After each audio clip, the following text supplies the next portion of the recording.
Even though Elliot is a dragon, he's Pete's best friend. What is it about Elliot that makes him so special, and why is he such a good friend to Pete? First of all, what makes him special is that he's a dragon. I think that's what makes him special. And the fact that he's a friend, the fact that he's considered by most people to be something scary and frightful, dangerous,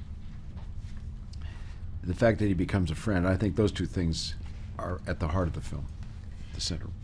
Grace has heard her father's stories about magic and dragons for years, but she never took him seriously, even though he said, even though you can't see something doesn't mean it's not there.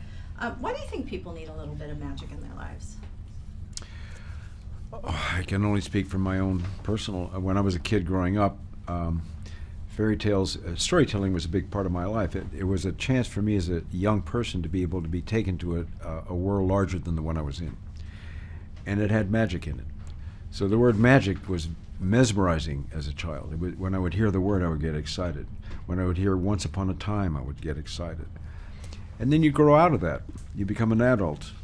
And when you're a child, I think you think about wanting to be an adult. And you become an adult, you miss being a child. So for me, this film was a chance to return to that place in my own life. Pete is torn between his home in the forest and the one he experiences with Grace. What does the movie say about where home is and where we belong?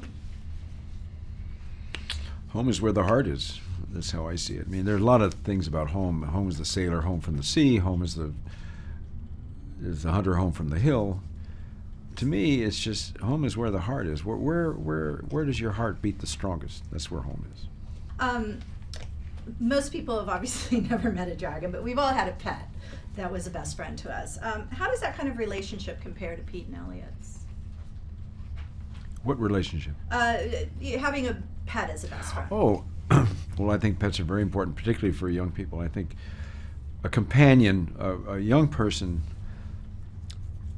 human beings are very complicated, you know, and to have a pet, something about that relationship is really, really important, because there's a bond that's very different from other children or adults.